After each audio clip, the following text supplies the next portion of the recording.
घरादी घरा आले कृपाळू सांभाळिले अनाथा घरा आले कृपाळू किला निळा पावन घरा आले कृपाळू विधाना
समचरण सरोजम साम्राज्ञामुदाहो जगरणीत पाणी मंडनाना तरुण तुलसीमाला कंजनेत्र सदैव धवलहास विठ्ठलं चिंतयामि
पांडुरंगा गुरु प्रथम नमो दुसरे चरण संताच्या त्यांच्या कृपात अनेक कथेचा विस्तार बाबाची सद्गुरुदास तुका ओ नमो ज्ञानेश्वरा करुणाकरा दयाळा तुमचा नवरला दलो पावन झालो चराचरी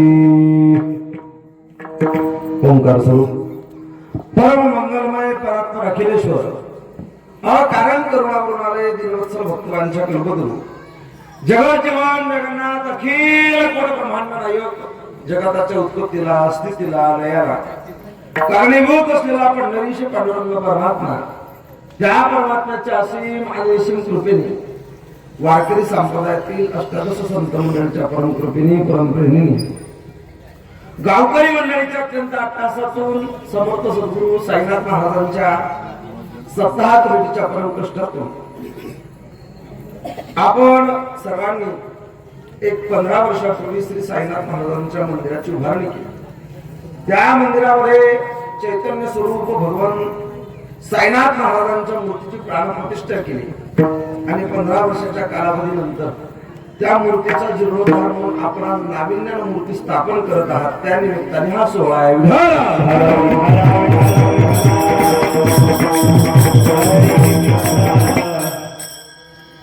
आणि या कार्यक्रमाकरता माझ्यापर्यंत ज्यांच्या सौजन्याने हा कार्यक्रम आला ते हरिभक्त परायण आमचे ज्येष्ठ गुरुबंधू आमच्या विदर्भाचा वैभव विजय महाराज गवळींनी फोन केला. म्हणजे दादा तुम्ही अनायासी पश्चिम महाराष्ट्रात चाललेले आहात तर दुसऱ्या दिवसची एक सेवा आहे, मावळातली तेवढी सेवा करा. आणि मग कर्मधर्म संयोगाने आमचे उल्हास मामा, मी त्यांना मगाशी म्हटलं त्यांचं नाव जेवढं उल्हास आहे तेवढाच त्यांना संप्रदायाचा परमार्थाचा उल्हास मला दिसला चांगला. हो, नाही तर काही काही लोक नावाला अजिबात साजेशी वागत नाही.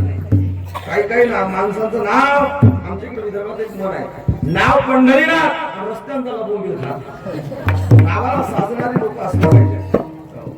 सुंदर त्यांनी मला फोन केला आणि म्हणले महाराज आमच्या इथं समर्थ सद्गुरू साईनाथ महाराजांच्या मूर्तीची पुन्हा प्राणप्रतिष्ठा आहे आणि त्या प्राणप्रतिष्ठेच्या निमित्ताने एक दिवसीय कीर्तन महोत्सवाचं आयोजन करण्याची इच्छा आहे, तुम्ही या. कर्मधर्म संयोगाने त्यांनी मला बोलावलं. सद्गुरू साईनाथ महाराजांच्या या सेवेच्या निमित्तानं मावळातल्या सगळ्या गोड टाळकरी मंडळीचा दर्शनाचा योग आला. खरं तर तुम्हा सर्वांकडे पाहिल्यावरती आणि मला माझ्या कपड्याकडे पाहिल्यावर मी मावळात उभा आहे असं वाटत नाही, मला वाटतं मी फळावरती उभा आहे का काय.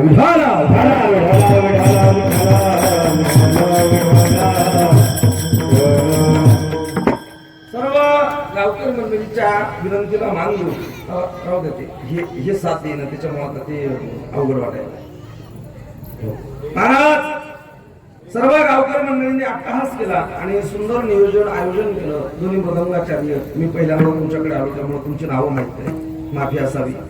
ही सगळी मंडळी गोड गायक मंडळी आणि वारकरी पोशाखात उभी राहिलेली सगळी मंडळी आमच्यासोबत आले. आमचे भीमाशंकर महाराज दैफळे, माझे मोठे बंधू, छोटे बंधू, तुम्हा सर्वांची 2 हात तिसरं मस्तक टेकून दर्शन घेतो, परवानगी घेतो. आमचे चोपदार बाबा, चोपदारांना म्हटलं मी तुम्ही आतलं शर्ट घालत जाऊ नका, एखाद्या दिवशी गरमी जास्त होईल. हो, आता या गरमीचं काही सांगता येत नाही, त्यात मावळातली गरमी आहे. म्हणजे आपला ताजुद्दीन झाला तर कुठं बसता अवघड करायला, म्हणजे जरा अवघड आहे. आता हवा काय, आता हवा येऊ द्यायची नाही अजिबात. ऐका, ही सगळी सुंदर मंडळी, मी पहिल्यांदा आलो त्यामुळे जर कुणाचं नाव माझ्याकडून विसरलं असेल तर सर्वांचं नाव एकदा घेतो. ऐका, सगळ्यांचं नाव घेतो. दारी होता अंगण, अंगणात होता गोठा. दारी होतं अंगण, अंगणात होता गोठा. गोठ्यात बांधली काळी कपिली गाय, गायीच्या काढल्या दुधाच्या धारा, तिच्या दुधावर केला केशराचा मारा. केशर टाकलेल्या दुधाला आली पिवळी फटक साय. आणि सगळ्या भाजेकर मंडळीचं नाव घेतो. रस प्यायला म्हणलं माय राहिलं तुम्ही आता नाही ना.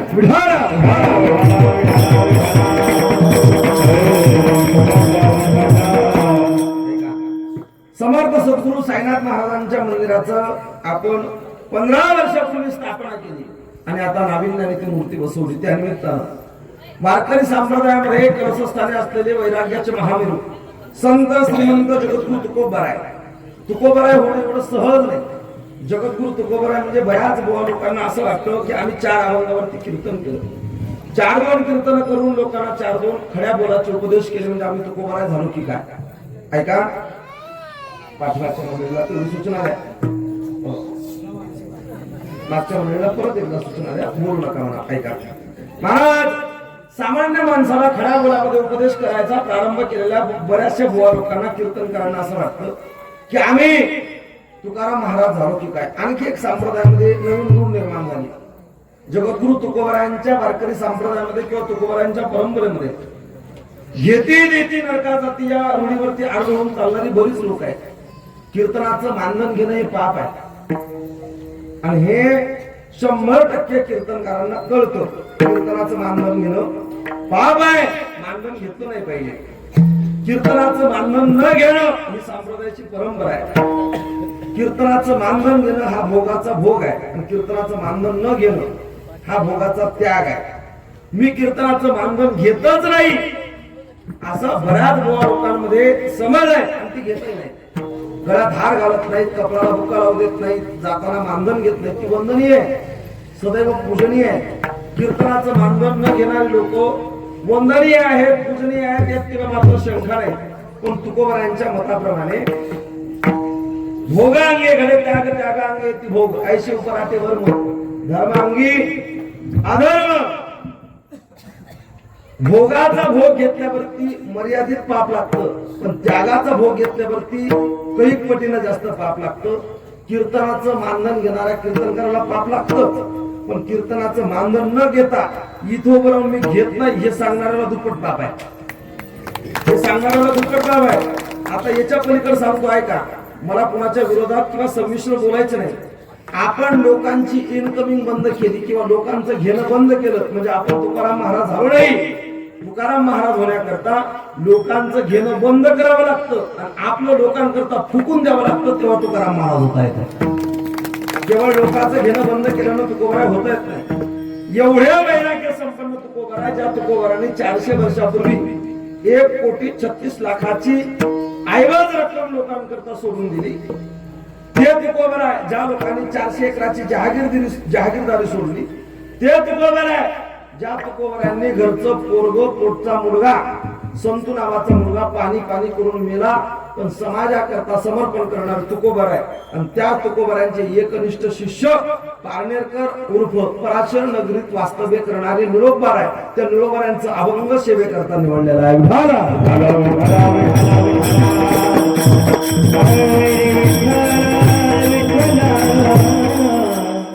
निळोबाराच्या अभंगात विशेष प्रतिपादन करताना म्हणतात की देवा, माझ्या आयुष्यामध्ये मी भगवंताच्या प्राप्ती करता, माझ्या समर्थ सद्गुरुनाथांच्या प्राप्ती करता अत्यंत अट्टहास केला.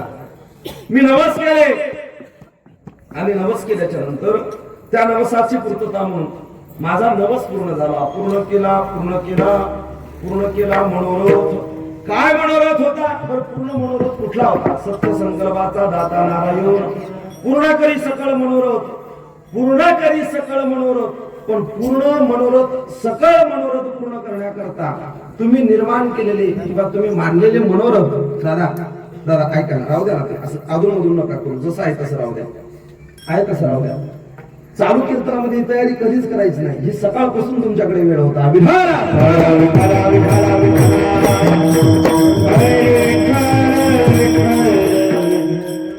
माझं बोलणं चालू झालं, मी तुम्हाला इको गेम प्रबल काहीच मागितलं नाही. माझ्या आयुष्यामध्ये माझ्या कपड्याकडे पाहून एक अंदाज काढा तुम्ही. माझ्या आयुष्यात तुम्ही एक अवलंबन केलेलं आहे. Adjustment is best policy. लागलं तर लोकांसाठी, नाही लागलं तर देवासाठी.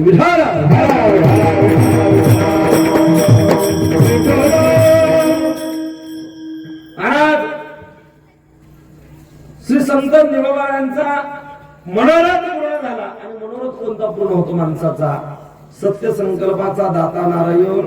मनोरथ पूर्ण व्हावा आणि तो मनोरथ देवाने पूर्ण करावा याकरता तुम्ही निर्माण केलेला किंवा प्रतिपादन केलेला मनोरथ हा सत्य असणं अत्यंत गरजेचं आहे. सत्य असणं अत्यंत गरजेचं आहे. खोट्या मनोरथाचा भगवंत सहाय्य होत नाही. खोट्या मनोरथाचा देव अजिबात सहाय्य होत नाही. भगवंताने तुमच्या मनोरथाला सहाय्य करावं असं जर तुम्हाला वाटत असेल तर तुमचा मनोरथ अंतःकरणातून परिपूर्णतः सत्यत्वाच्या मार्गावरचा असावा लागतो.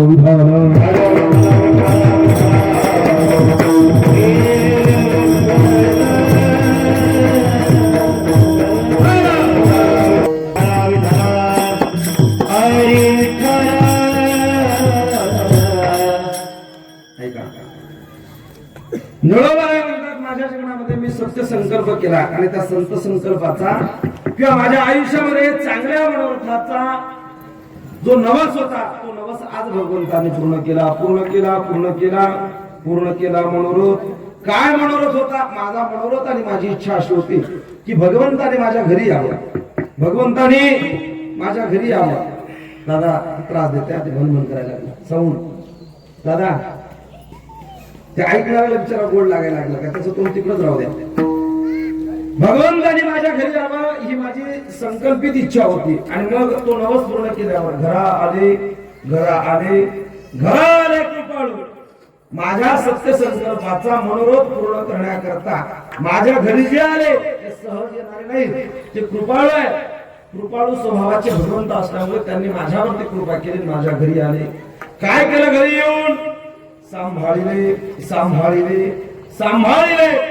अनाथ हा जीव अनाथ आहे जन्माला आलेल्या जीवाला मातृत्वाचं आणि पितृत्वाचे असे दोन नाते जरी असले तरी विशेष धर्म उद्भवल्यावरती सामान्य धर्माचा लोप होतो आपल्याला संसारामध्ये प्रपंचामध्ये जन्माला घालणारे मायबाप आपल्याकरता पूजनीय आहेत यात तुला मात्र शंका नाही पण आपल्या मायबापा सहित ज्याला जन्माला घातला तो यापेक्षा विशेष आहे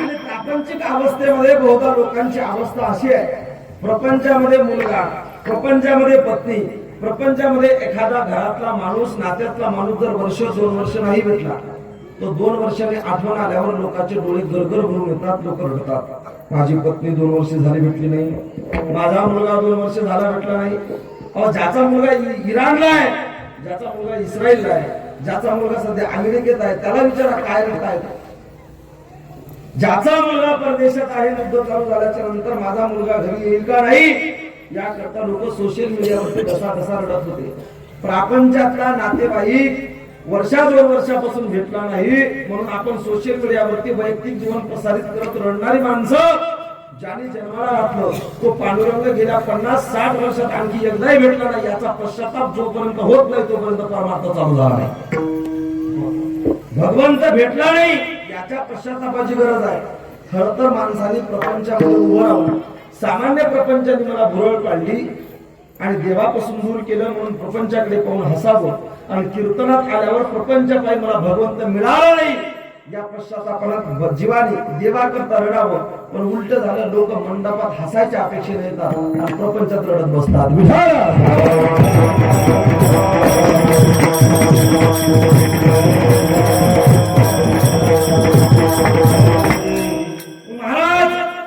आमच्या अनाथ जीवाला सांभाळण्याकरता मी तव अनाथ अपराधी कर्महीन मती मंद बुद्धी कोण अनाथ आहे तुझं नाही आठवले कधी वाचे कृपानिधी माय बापा ज्यानं भगवंताला कधी वाचेला आठवलं नाही त्याला एक बापन 2 माया असल्या तरी अनाथच आहे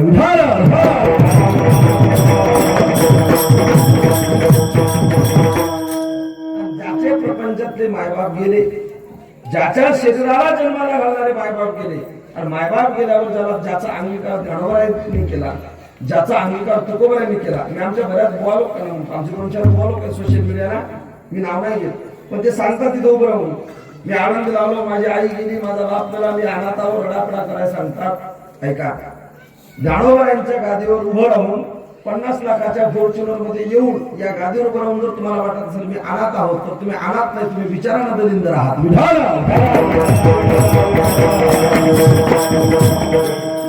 मला असं वाटतं की एखाद्या सामान्य जीवाला प्रपंचातले मायबाप असल्यावर ती 4-2 एकराच्या पलीकडे काही मिळालं नसतं ज्ञानोबारायांनी तुमच्या प्रती सहानुभूती दाखवली प्रेम दाखवलं 50 लाखाच्या गाडीत फिरून महाराष्ट्राचं प्रेम प्राप्त केल्यावरही ज्ञानोबासारखी माय असताना तुकोबासारखा बाप असताना ज्याला वाटतं मी अनाथ आहे तो अनाथ नाही हो तो खरंच विचारांना दलिंदर आहे महाराज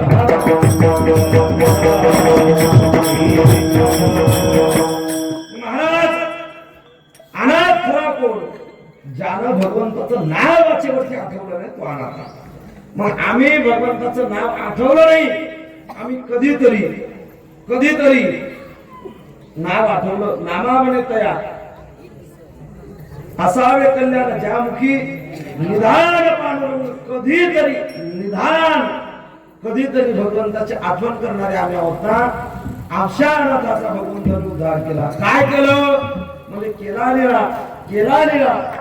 निळा पावन आम्ही पतित होतो पतितापासून पावन या शब्दापर्यंत जो प्रवास आहे तो प्रवास जगाच्या मालकाने ब्रह्मांड नायकाने केला.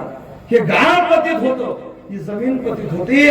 15 वर्षापूर्वी साईबाबांच्या मूर्तीची प्राण प्रतिष्ठा झाली. हजारो लोक तिथं डोकं टेकवायला लागली, परमार्थ कळायला लागला, धर्म कळायला लागला. आणि मग पतित जीवाला पावन कुणी जर केलं असेल तर ते साईबाबांनी केलं, म्हणून अभंग आहे विठाल.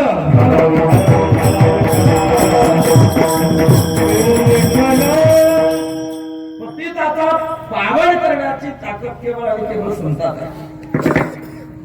पतिताचा पावन करण्याची ताकद केवळ संतात आहे. अवांतर कुणी पतिताला पावन करू शकत नाही. ब्युटी पार्लर मध्ये काळ्या रंगाची बाई देऊन फाउंडेशन, लाली, लिपस्टिक, मस्कर लावून गोरं करण्या एवढं पतिताला पावन करणं सोपं नाही. एखाद्या सामान्य माणसाचा कॅमेऱ्यात फोटो कॅप्चर केल्यावरती एडिटिंगच्या ऑप्शन मध्ये जाऊन त्याच्या चेहऱ्यावरचे डाग काढून टाकण्या एवढं पतिताचं पावन करणं सोपं नाही. पतिताचा पावन होण्याकरता पतिताचं समर्पण असावं लागतं, भगवंताने स्वीकार करावा लागतो.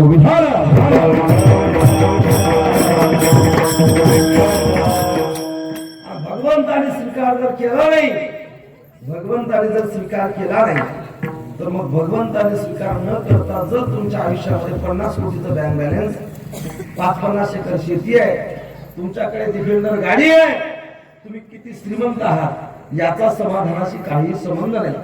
खरा श्रीमंत कोण? परवाच्या एका कीर्तनाच्या सोहळ्यामध्ये बंडाता त्यांनी सामान्य प्रश्न विचारला लोकांना, जगातला सर्वात श्रीमंत माणूस कोण? जगात सर्वात श्रीमंत कोण? खालून कोणीतरी सांगितलं बिल गेट्स. कोणता बिल गेट्स? ज्यानं एप्स्टीन फाईल नावाच्या प्रकरणामध्ये 5 वर्षाच्या मुलीवरती बलात्कार करून 5 वर्षाच्या मुलीला कापून तळून तिचं मांस खाल्लं. स्किन रिव्हर्स आणि यंग रिव्हर्स करता जो बिल गेट्स आपल्या पैशाच्या ताकदीने 5 वर्षाच्या मुलीवर बलात्कार करतो आणि तिचं मांस तळून खातो. याही पलीकडे आहे का? भारताची सीमा ओलांडून बाहेर गेल्याच्या नंतर एप्स्टीन नावाच्या माणसाने एका समुद्रामध्ये आयर्लंड निर्माण केलं आणि त्या आयर्लंडवर 5-5 वर्षाच्या मुलींना अपहरण करून घ्यायचं, त्या मुलींवरती बलात्कार करायचे, त्या मुलींना कापायचं, त्यांचं मांस तळायचं आणि खायचं. जगातले सगळ्यात ताकदवान लोक, जगातले सगळ्यात बलाढ्य लोक, जगातले सर्वात मोठे राजकारणी लोक, जगातले सगळ्यात पॉप्युलर लोक, जगातल्या सगळ्या श्रीमंत माणसापासून ते जगातल्या सर्वात पॉप्युलर माणसापर्यंत, बिल गेट्स पासून ते मायकल जॅक्सन पर्यंत सगळी लोक एप्स्टीन फाईल मध्ये होती. मायका 5 वर्षाच्या मुलीवर बलात्कार करून तिचं मांस खाणारा बिल गेट्स जगातला सगळ्यात श्रीमंत आहे. ऐका, अवंतर देशामध्ये स्वतःचा स्वार्थ पूर्ण व्हावा या हेतूने 5 वर्षाच्या मुलीवर बलात्कार करून तिचं मांस खाल्लं जातं आणि भारतामध्ये कुत्र्याला गायला सुद्धा देव म्हणून पूजलं जातं. तुम्ही भाग्यवान आहात, भारतात जन्माला आला, महाराष्ट्रात जन्माला आला, ज्ञानोबा तुकोबराच्या नंतर जन्माला आला आणि हिंदू म्हणून जन्माला आला. भाग्यवान आहात तुम्ही. अवांतर कुणाला हे कळणं शक्य नाही. अवांतर हे कळणं कुणाला शक्य नाही. महाराज आम्हाला पावन केलं, भगवंताने आमच्या घरी येऊन पावन केलं. पावन करण्याकरता तुम्ही काय साधना केल्या? आपण बाबांच्या, साईबाबांच्या येण्याने, साईनाथाच्या येण्याने ही भूमी पावन झाली, कैकांचं जीवन पावन झालं, कैकांच्या जीवनाचा उद्धार झाला. आणि मग साईबाबा कोण होते? आता त्याच्यातही संभ्रम आहे. साईबाबा कोण होते? साईबाबांचं 53 अध्यायाचं साई चरित्र वाचल्यावर सामान्य माणसाला कळतं की साईबाबा कोण होते. बहुधा महाराष्ट्राच्या मातीमध्ये दत्तपंथातले जेवढे साधू आले त्या साधूचा जन्म कुठंच नाही, ते सगळे साधू प्रगट झालेले आहेत. शेगावच्या श्री संत गजानन महाराजांपासून ते अहिल्यानगरच्या राहता तालुक्यातल्या शिर्डी नावाच्या गावात समाविष्ट झालेल्या साईबाबांपर्यंत दत्तपंथात जेवढे साधू, जेवढे अवलिया, जेवढ्या विभूती आल्या त्या सगळ्या विभूती प्रगट झाल्या असं मत आहे. त्यांचा जन्म किंवा त्यांच्या जन्माचे पुरावे कुठे सापडत नाहीत. पण या पलीकडे जाऊन सांगतो, एक पुस्तक आहे साई एक विलक्षण कथा नावाचं, पुढे भेटलं तर वाचा. त्या साई एक विलक्षण नावाच्या पुस्तकामध्ये त्या लेखकांनी लिहिलं की मराठवाडा प्रांतामध्ये बीड नावाचा जिल्हा आहे. त्या बीड नावाच्या जिल्ह्यामध्ये एका गावात देवकी आम्मा आणि गोविंद पंत म्हणजे गोविंद आप्पा असे ब्राह्मणाचं एक कुटुंब आहे. यजुर्वेदी ब्राह्मणाचं कुटुंब, हे कुटुंब मूळचं केरळचं सांगितलेलं आहे. आणि केरळच्या प्रवासावरनं बीड पर्यंत आलेलं स्थित झालेलं ते कुटुंब देवकी अम्मा आणि गोविंद या दोघांना आपल्या आयुष्यामध्ये प्रपंच करत असताना जवळपास 4 संतती जन्माला आल्या. किती? 4. त्या 4 संततीपैकी एक संतती, ज्या संततीचं नाव होतं हरिबाबू. काय नाव होतं? हरिबाबू. हरिबाबू नावाची संतती आपल्या अंगणात एक दिवस बसलेले असताना त्यांच्या दारात भिक्षा मागण्याकरता कोणीतरी फकीर आले. कोण आले? फकीर आले. आणि ऐका, आईची सांगतो, अवांतर धर्मीयांनी सावध होऊन ऐकावं. फकीराची आणि कफनीची परंपरा ही परंपरागत हिंदूंचीच आहे, अवांतर कुणाच्या बापाची नाही.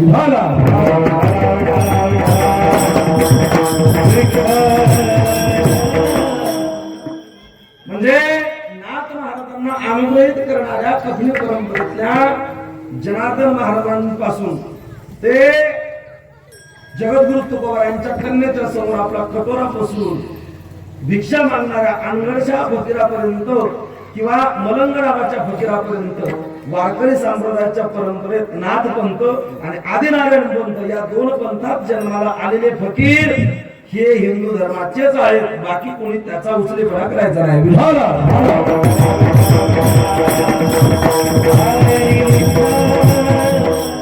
आणि हिंदूंनी सुद्धा त्याच फकीराची पूजा करावी ज्या फकीराला भव्य रंगाचा झेंडा सहन होतो.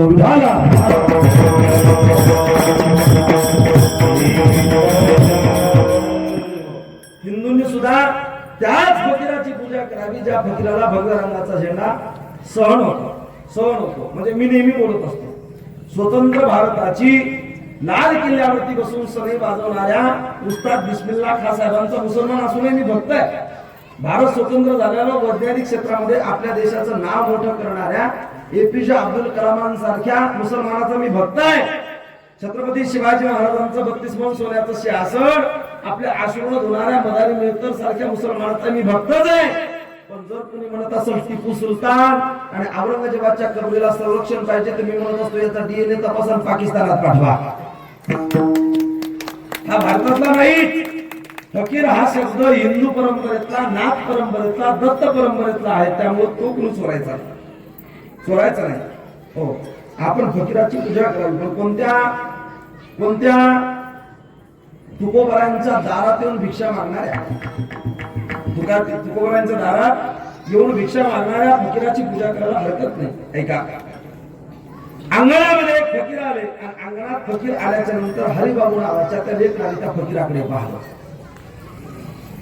त्या मुलीला सांगता करा, महाराज अंगणात आलेल्या त्या फकीराकडे पाहिलं आणि त्या फकीराने काहीतरी मागितलं.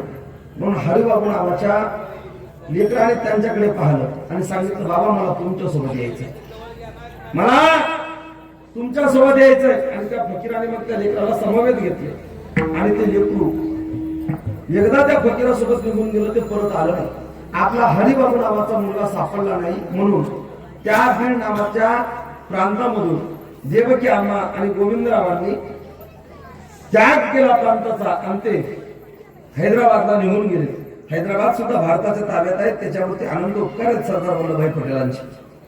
हैदराबादला निघून गेले आणि मग हे लेकरू फकीरासंग वावरत असताना अध्यात्माची आवड लागली. कशाची आवड लागली? अध्यात्माची आवड लागली. अध्यात्माची आवड लागल्यावर पण अध्यात्म मनाने मांडायचं नसतं, अध्यात्म मनाने सांगायचं नसतं. आध्यात्मिक मार्गावरती उभा राहिलेला माणूस जर मनानं चालत असेल तर ज्ञानोबांनी त्याला पायबंद घातला. कुठला?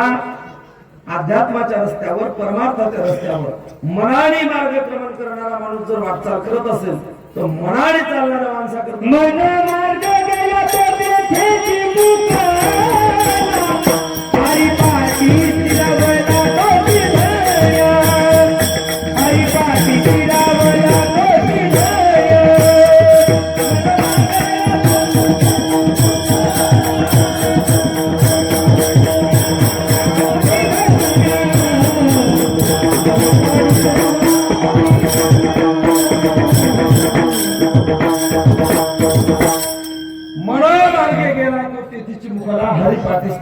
तोच धन्य. परमार्थात एक वाक्य सांगतो, परमार्थामध्ये मनाने मार्गक्रमण करणारा आणि कुणाच्या तरी आश्रयाने मार्गक्रमण करणारा अशी 2 माणसं आहेत. मनाने मार्गक्रमण करणारा कुणाच्या तरी आश्रयाने मार्गक्रमण करणाऱ्यामध्ये फरक एवढाच आहे. मनाने मार्गक्रमण करणारा स्वैराचारी होतो आणि सद्गुरूच्या आज्ञेने मार्गक्रमण करणारा सदाचारी होतो. स्वैराचारी निंदनीय आहे आणि सदाचारी पूजनीय आहे. विठाल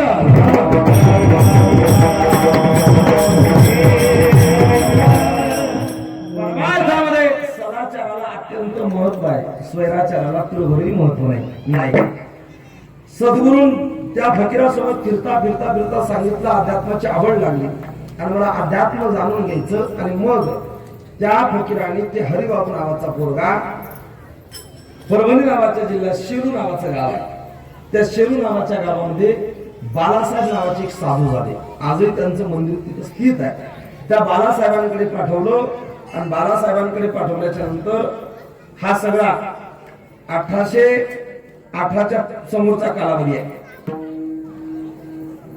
महाराज बालासाहेबांच्या मंदिराकडे पाठवलं. बालासाहेबांची भेट झाली आणि बालासाहेबांची भेट झाल्यावर अनेक दिवस त्यांनी बालासाहेबांची सेवा केली. आणि मग श्री संत बाळासाहेब महाराजांनी हरिबाबू नावाच्या डोक्यावर, लेकराच्या डोक्यावर हात ठेवला आणि सांगितलं की आता इथं न वावरता अहिल्यानगर नावाच्या प्रांतामध्ये राहता नावाचा तालुका आहे, त्या राहता नावाच्या तालुक्यामध्ये शिर्डी नावाचं गाव आहे आणि त्या शिर्डी नावाच्या गावात जाऊन तुम्ही धर्म कार्याचा प्रारंभ करा. आणि मग सद्गुरू आज्ञेने त्या लेकराने डोक्याला पांढरा कपडा बांधला, भगवी पांढरी कपडी घातली, कडेला झोळी टांगली आणि झोळी टांगून आता याच्यात एक फार बारकाईच्या गोष्टी आहेत. बहुधा लोक म्हणतात की साईबाबा हे मुस्लिम पंथातले होते. अजिबात नाही. झोळी सुद्धा नाथ पंथाची, दत्त पंथाचीच आहे.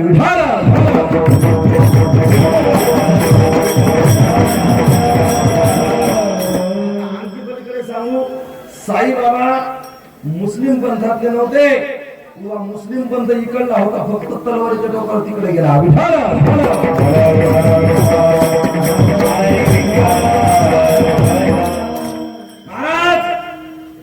साईबाबांनी आपल्या खांद्याला झोळी टांगली आणि ती झोळी टांगून ते अहिल्यानगर नावाच्या जिल्ह्यामध्ये राहता नावाच्या तालुक्यात शिर्डी नावाच्या गावात आले. गावात आल्याच्या नंतर साधूच्या स्पर्शाचा परिणाम काय असतो? साधूच्या स्पर्शाचा परिणाम काय होतो? काय परिणाम आहे? आल्याच्या नंतर डोक्याला पांढऱ्या रंगाचा बांधलेला कपडा, अंगावरती पांढरी कपडी, खाली पांढरी लुंगी, आणवाणी पाय आणि काखेला टांगलेली झोळी घेऊन जेव्हा ते गावात निघाले, कुणी म्हणायचं हा साधू मुस्लिम आहे. मुस्लिम म्हणावं तर हिंदूच्या घरात भिक्षा मागतो, पण हिंदू म्हणावं तर सबका मालिक एक म्हणतो. आहे कोण? एक वाक्य सांगू तुम्हाला कबीरदासांचं एक वाक्य सांगू. मोल करो तलवार का पड़ी रहने दो म्यान, पूछना है तो पूछ लो जाति मत पूछो साधू की, पूछना है तो पूछ लो ज्ञान. साधुत्वाचा परिणाम काय होतो? त्या शिर्डी नावाच्या गावात भिक्षा मागता मागता मागता वास्तव्याला ठिकाण नाही म्हणून चुन्यानं रंगवलेली एक मस्जिद होती. चुन्यानं रंगवलेली एक मस्जिद होती. साईबाबांनी स्वतःच्या अस्तित्वाकरता तिथं मस्जिद केलं, मस्जिदीमध्ये वास्तव्य केलं आणि मस्जिदीमध्ये वास्तव्य केल्याच्या नंतर साईबाबांनी तिथं अखंडपणे त्या मस्जिदीमध्ये काय पेटवलं? धुनी पेटवली. त्या मस्जिदला पांढरा रंग दिला आणि पांढरा रंग देऊन मस्जिदीचं नाव द्वारकामाई ठेवलं. द्वारकामाई ठेवलं.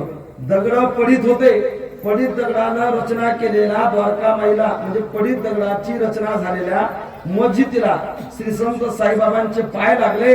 आतमध्ये धुनी पेटली आणि धुनी पेटल्याचा परिणाम मस्जिदीची द्वारकामाई झाली आणि साईबाबाचा पाय लागल्यावरती लाखो लोकांकरता वंदनीय पूजनीय झाली. साधूच्या चरणाचा प्रताप आहे हा.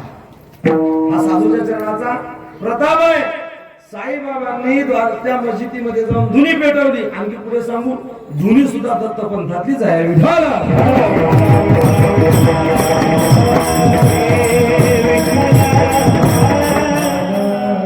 धुनी सुद्धा नाथ पंथातली, दत्त पंथातलीच आहे. आपण त्या पंथाचा भेद करताना लोकांनी संत भेद, पंथ भेद, प्रांत भेद फार वावरला महाराज.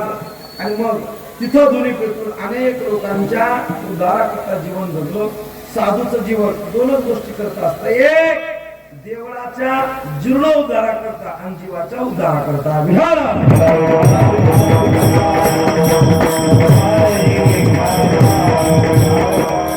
साईबाबांनी त्या द्वारकामाई नावाच्या मस्जिदीला नाव दिलं द्वारकामाई. काय नाव दिलं? द्वारकामाई. आणि द्वारकामाई नाव दिल्याच्या नंतर जवळपास त्यांच्या आयुष्यातला सगळा कालावधी शिर्डीमध्ये त्यांचे लाडके परमभक्त महाराजांना लाडक्या म्हणजे साईबाबांना शिर्डीमध्ये गेल्यावर पहिली भिक्षा मागणाऱ्या बायजाबाई. कोण? बायजाबाई.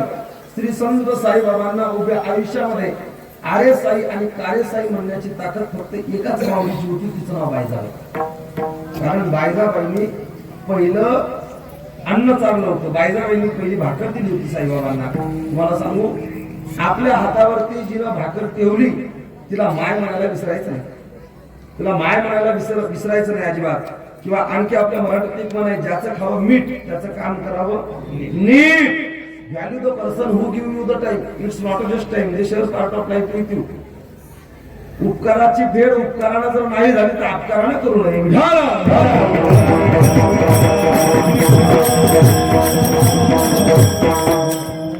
आणि मग धुनी पेटवल्याच्या नंतर कुणाला उदी द्यायची, कुणाला विभूती द्यायची, चमत्कार करायचे, पाण्याला दिवे पेटवायचे.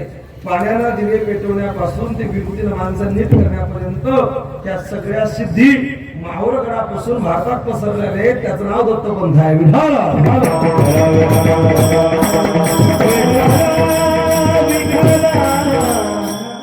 फक्त फरक एवढाच आहे, सगळे एकाच पंथात आहेत. म्हणजे आणखी पलीकडे जाऊन सांगतो, सगळे एका पंथातले म्हणण्यापेक्षा जगातले सगळे जेवढे पंथ आहेत आध्यात्मिक, या सगळ्या पंथाचा बाप माहूरगडाचा राजा दत्तप्रभू आहे.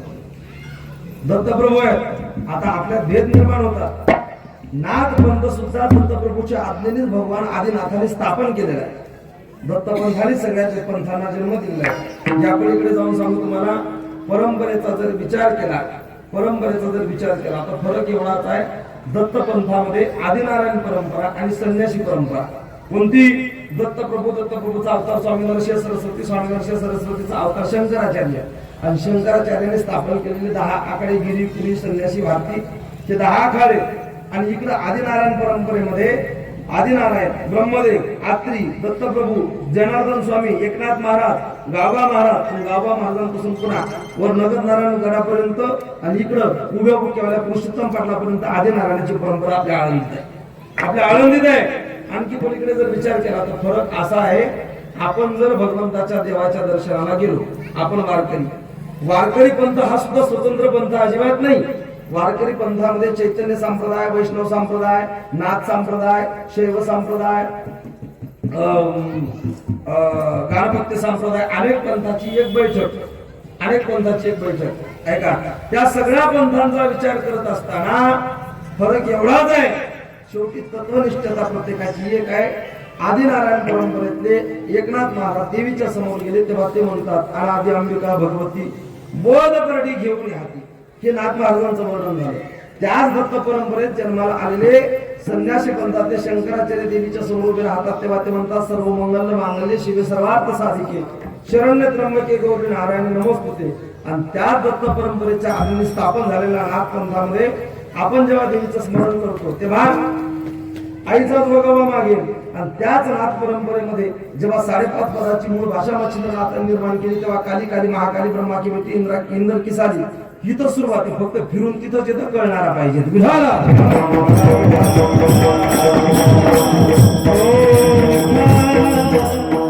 दत्तपंथातून उपजलेले किंवा दत्तपंथातून जन्मात आलेले साईबाबांनी धुनी पेटवली आणि अनेक चमत्कार केले. आणि चमत्कार करत असताना साईबाबांनी धार्मिक सामाजिक अनेक कार्यांना दुजोरा दिला. हा दुजोरा देत असताना एका दिवशीचा प्रसंग, बाहेर अन्नदानाच्या पंगती करता सगळं भक्त मंडळ पाठवलं आणि एवढ्या भक्त मंडळाला सांगितलं की तुम्ही सगळेजण जा. सगळेजण गेले पण बायजाबाई गेल्या नाही, माळसाकांत गेले नाही, आणि माळसापती गेले नाही. सांगितलं मी जाणार नाही कारण आज सकाळपासून असे संकेत होत आहेत, आम्हाला पाठवून तुम्हाला कुठेतरी जायचंय, आम्हाला पाठवून तुम्हाला कुठेतरी जायचंय. साहेबांमध्ये मला कुठंच जायचं नाही. बाईजाबाई म्हणजे साई मला कुठे जायचं नाही, मला कुठे जायचं नाही का, कारण तू कुठेतरी जाणार आहेस. साईबाबा म्हणजे मला जायचं नाही. नाही नाही तुम्ही जा. आणि मग सगळं गाव एकीकडे जेवायला गेल्यावर साईबाबांच्या समाधीचा कालावधी जवळ आला.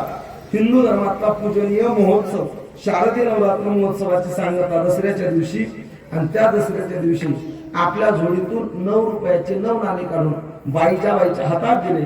9 रुपयाचे 9 नाणे आपल्याकडून बाईजाबाईच्या झोळीत टाकणं म्हणजे गुरु परंपरेनं आलेल्या 9 विधा भक्तीचे 9 तत्व बाईजाबाईच्या झोळीत टाकले. 9 विधा भक्ती सुद्धा हिंदू धर्मात दत्तपंथात नाथपंथात आहे, दुसऱ्या धर्मात नाही.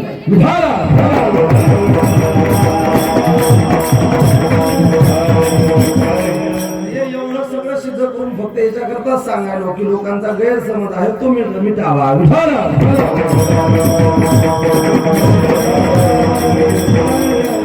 महाराज आपल्या झोळीतले 9 रुपयाचे 9 नाणे बाईजाबाईच्या झोळीमध्ये टाकले आणि गुरु परंपरेने आलेली 9 विधा भक्ती समोर दिली.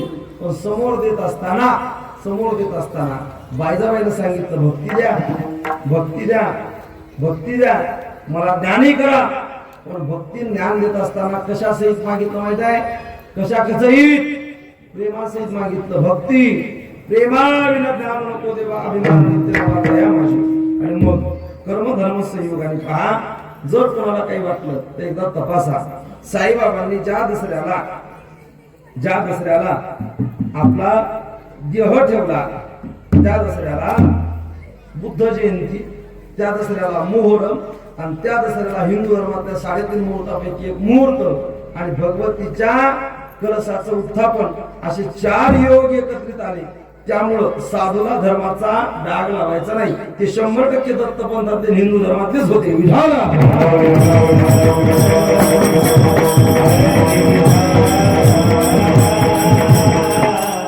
आणि मग आपल्या हरिनामाच्या भक्ताकडून, महासापती नावाच्या भक्ताकडून वाडा बांधून घेतला. वाड्याच्या शेजारी समाधी घेतली आणि समाधी घेतलेल्या साईबाबांनी भविष्यात मंदिराच्या उत्थापनाचं कार्य चालू केलं. समाधीस्थ झाल्यावर आणि मग समाधीस्थ झाल्यावर त्या साईबाबाच्या तत्वाला उत्थापन कार्यामध्ये मावळ नावाच्या तालुक्यामध्ये भाजेगाव बळी पडलं. आणि भाजेगावाने मंदिराचं उत्थापन कार्य 15 वर्षापूर्वी हाती घेतलं. मंदिराचं काम पूर्ण केलं. त्या मंदिरात साईबाबांच्या मूर्तीची प्राणप्रतिष्ठा केली. 15 वर्षांनी त्या मूर्तीतलं चैतन्य तुम्हाला कमी जास्त वाटलं ते तुमचं तुम्हाला माहित. पण 15 वर्षांनी तुम्ही नाविन्याने पुन्हा मूर्तीमध्ये चैतन्य भरलं. आणि चैतन्य भरल्यावर तुम्ही चैतन्य भरलेली मूर्ती कुठ्यातरी ब्रह्मचार्याच्या स्पर्शानं पुन्हा स्थानापन्न केली. आणि स्थानापन्न केल्याच्या नंतर भाजेगावातल्या लोकांना कळालं की आपल्या उद्धाराकरता बाबा यायला पाहिजेत होते. आणि ते आले म्हणजे काय झालं? Oh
श्रीमंत साईबाबांच्या मूर्तीची पुन्हा प्राणप्रतिष्ठा झाली. म्हणजे पूर्ण केला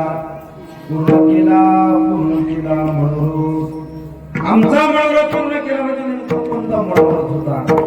महाराजांनी आमच्या घरी यावं, आमच्या भूमीमध्ये यावं, आम्हाला पावन करावं याकरता. पण याकरता भगवंतांनी येऊन स्थित व्हावं, संतांनी येऊन स्थित व्हावं, संतांनी आपल्यावरती कृपा करावी. कृपा करण्याकरता किंवा तुम्हाला आशीर्वाद देण्याकरता लोक बोलता बोलता सहज म्हणतात तर चाललो तुमच्या आशीर्वादांवर आहे. आशीर्वाद हा शब्द एवढा स्वस्त झालेला आहे. आम्हाला बुवा तुमच्या आशीर्वादांवर आहे.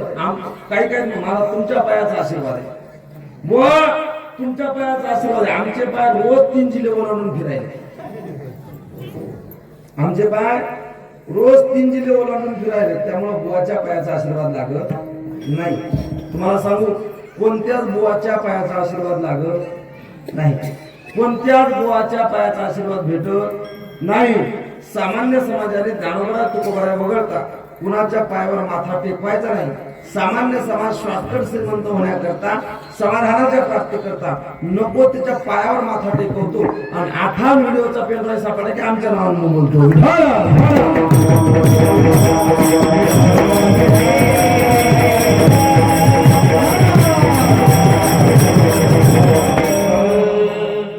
सामान्य समाजाने मी तर सरळ सांगत असतो 4x4 ची घोंगडी का बुवा उतरला की त्या बुवाच्या पाया पडायचं नाही. माझं वैयक्तिक मत सांगतो. आळंदीत आल्यावर ज्ञानोबराय सुटले की 4x4 ची घोंगडी वगळता जर कोणाच्या पाया पडा वाटलं तर प्रातस्मरणीय पूजनीय कुरेकर बाबा याच्यानंतर कोणीच नाही. आणि गावात अंधारा सुद्धा विचार करायचा. एखादा कीर्तनकार 2 तास किती गोड बोलतो हे पाहून गावात नाही आणायचा. एखादा बुवा 2 तास किती गोड बोलतो हे पाहून गावात नाही आणायचा. उरलेले 22 तास काय करतो हे पाहायचं मग गावात आणायचं. तेव्हा बदल करत असतात.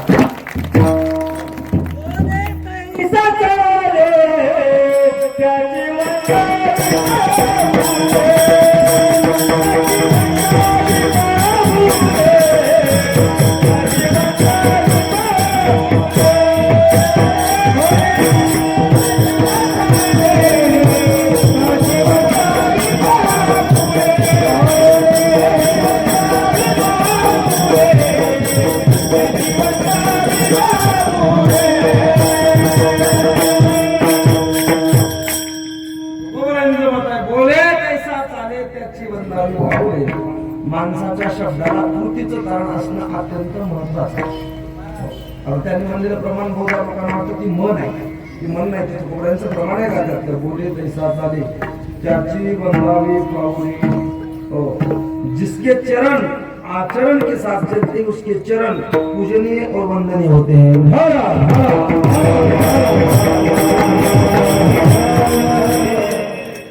जिसके चरणों को पता नहीं आचरणों का उसके चरणों पे जाने वाले जब देखते हैं ऐसे लोगों के चरण मग त्याने करते आपलं आलंबरण. म्हणजे पंढरपूर आळंदीला आल्यावर इंद्रायणी चंद्रभागेचं पाणी ज्या बायांना गढूळ वाटलं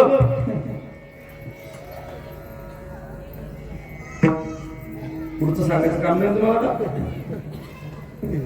ज्या बाया घरात म्हणायच्या होत्या अच्छा पाणी जरा स्वच्छ नाही प्युरिटी मशीन बसला घरात ग्लासभर पाणी प्यायचं असलं सुनानं ग्लास भरून देण्यावरती त्याच्यात किन्ना डोकावून पाहून कचरा शोधणारी बाई भूल थापाला बळी पडली आणि नको त्या बाबाच्या नको त्या गोष्टी दिल्या.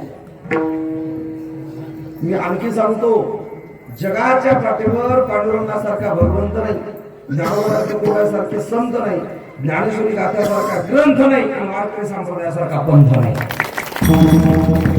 नको त्याच्या पायावर माथा टेकवायचाच नाही. महाराज आमचं कसं होईल इथून पुढचा हात बाबाला त्यानंच दाखवायचा ज्याची इथून इथपर्यंतची ताकद संपली.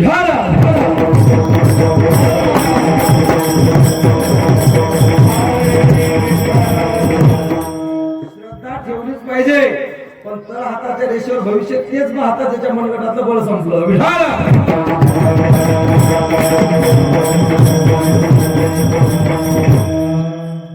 ऍस्ट्रॉलॉजी नावाची गोष्ट नाही असं मी म्हणतच नाही. फक्त ज्योतिषशास्त्र कळणारा थोडा तज्ञ असावा. आमच्या अमरावतीला एक सामान्य माणूस आहे तुम्ही फक्त जन्माची वेळ सांगायची, ते वेळेनुसार ते सांगतात की जन्माला आलेला मुलगा आहे, मुलगी आहे का तृतीयपंथी आहे, एवढे पक्के. पण ते कुणाचा 1 रुपया सुद्धा दक्षिणा घेत नाहीत. समाजाला भरळ पडलेले. ऐका महाराज, आपल्यावरती कृपा करण्याकरता, आपल्याला आशीर्वाद देण्याकरता मी सुरुवातीला सांगितलं, लोकांचं घेणं बंद करावं लागतं. लोकांचं घेणं बंद करावं लागतं. आपलं आहे ते लोकांकरता भेटून द्यावं लागतं. तेव्हा माणसाला साधू तुकाराम महाराज होता येतं. मला एका सामान्याने विचारलं, महाराज साधू म्हणजे काय? साधू ही एखाद्या कॉलेजात मिळणारी डिग्री नाही, साधू एखाद्या विद्यापीठात मिळणारी पदवी नाही, साधू ही अंगकरणाच्या ठिकाणी निर्माण होणारी वृत्ती आहे. साधू साधू म्हणजे नेमकं काय? तो मला म्हणे, महाराज तुमच्या दृष्टिकोनाने साधू किंवा संत कोणाला म्हणायचं? तुझं काय मत आहे? तो म्हणे, महाराज भेटलो तर खाणार, भेटलो तर खाणार, नाही भेटलो तर उपवासी राहणार. त्यामुळे याला साधू नाही, याला पुत्र म्हणतात. भेटलो तर खाणार, नाही भेटलो तर उपवासी राहणार, याला साधू नाही, याला पुत्र म्हणतात. साधू कशाला म्हणतात?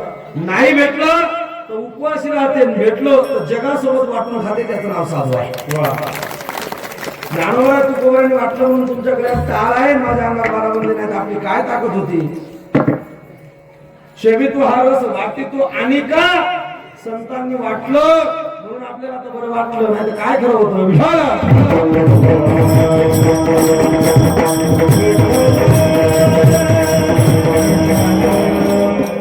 संतांना सामान्य जीवाच्या उद्धाराविषयी काहीतरी वाटलं आणि मग बुडत हे जन न देखावे डोळा येतो कळबळा. म्हणून या अशा जनांनी अपेक्षा केली की माझ्या घरी भगवंतांनी यावं, साईबाबांनी घरी यावं, तुकोबारांनी घरी यावं, ज्ञानोबारांनी घरी यावं, ही अपेक्षा केली. आणि ती अपेक्षा पूर्णत्वाला नेऊन त्यांचा नवस किंवा मनोरथ पूर्ण केला. पण हा मनोरथ ज्या संतांनी पूर्ण केला, ज्या भगवंतांनी पूर्ण केला, ते कसे आहेत माहिती आहे?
ज्यांनी आमचा उद्धार केला किंवा ज्यांनी आमच्याकडे फिरून काढलं, बरोबर आहे म्हणतात.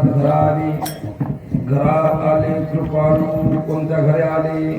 निरंजनी आम्ही बांधलेले घर, किंवा आगमत येतो निर्मत जातो, निरंजनी राहतो बाबा.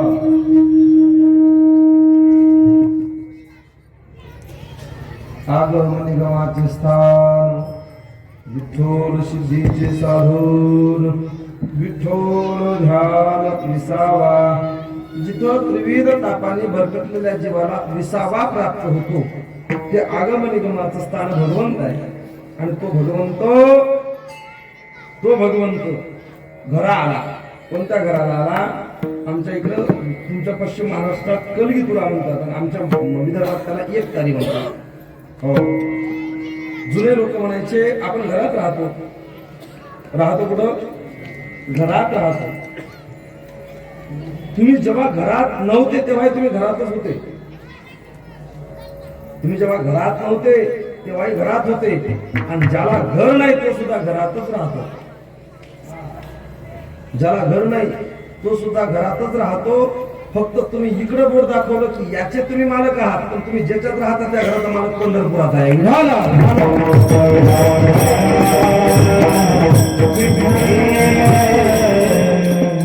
कलगीतुल्यात एक पद गायला जायचं बाबा. कलगीतुल्यात तसं सांप्रदायिक गादीवर उभं राहून दुसरे पद म्हणून येत, पण ते अर्थपूर्ण वाटलं म्हणून सांगतो, फक्त म्हणत नाही. म्हणजे आता महाराष्ट्राने बरंच सैन केलं, फक्त नावण्याच राहिल्या व्हायच्या.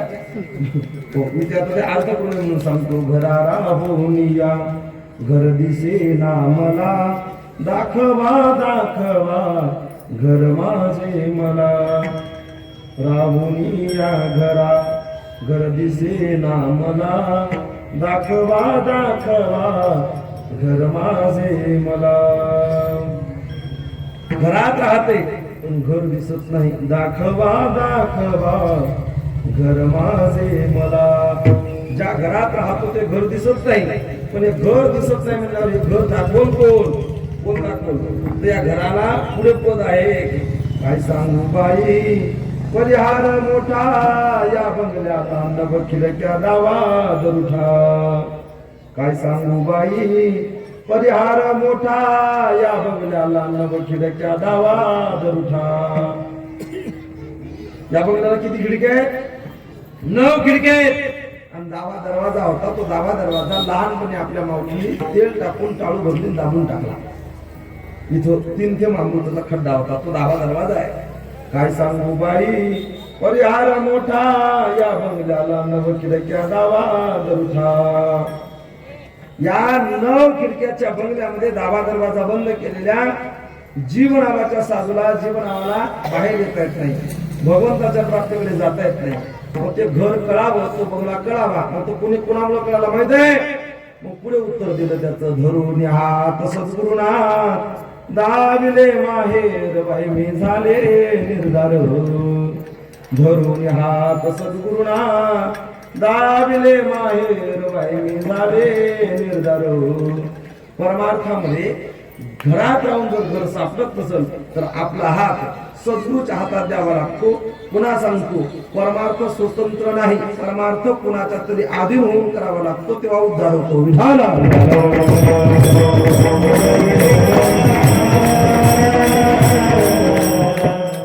धरुणे हात सद्गुरुनाथ दाविले माहेर बाई मी झाले निर्धार.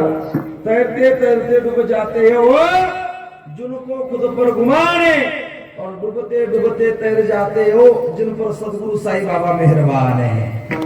ज्याच्यावरती समर्थाची कृपा झाली, समर्थाची कांता काही कोणाला नाही. आता तिला कशाचीच गरज नाही. सद्गुरूची कृपा झाली की मग तिचा उद्धार निश्चित आहे. मग आपला उद्धार झाला. बरं, काही लोकांना तोही मान्य नाही. आता पुण्यामध्ये क्रांतीवीर भगतसिंह यांच्या नावाने एक नास्तिक वैचारिक परिषद झाली. नास्तिक म्हणजे काय? नास्तिक म्हणजे काय? हजारो नास्तिक परिषदेमध्ये व्याख्यान करणाऱ्याला नास्तिक कशाला म्हणतात हे माहित नाही. नास्तिक म्हणजे देवाला न मानणारा होतो असा गैरसमज लोकांचा. नास्तिक या शब्दाची व्याख्या करत असताना शास्त्र म्हणतं वेद निंदको नास्तिक, वेदाची निंदा करेल तो नास्तिक, किंवा वेद मताच्या विरुद्ध वागेल तो नास्तिक, देवाला अमान्य करेल तो नास्तिक नाही, तो नालायक आहे.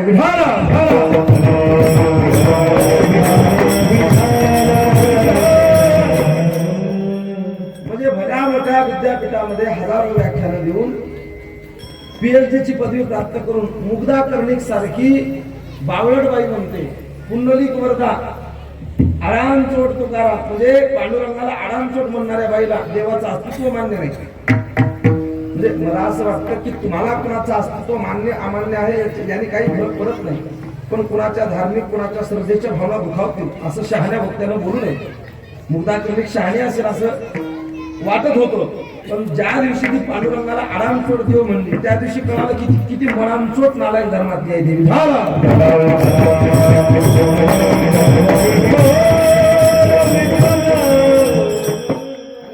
मी काल स्टेटस होतं माझं की मुग्धा कर्णिकचा वैयक्तिक नंबर भेटला तर मला त्या मला चर्चा करायची. मी फक्त एवढंच म्हणणार होतो, आळंदी ते पंढरपूर ज्ञानोबारांच्या वारीत चालणाऱ्या बॅरिस्टर पदवी प्राप्त केलेल्या तुझ्यापेक्षा कैक पट्टीने शिकलेल्या बाया माझ्याकडे आहेत. तुझी PhD ची डिग्री जाळली तर चहा सुद्धा उकळत नाही कब्बर तात्यासाहेबांचा.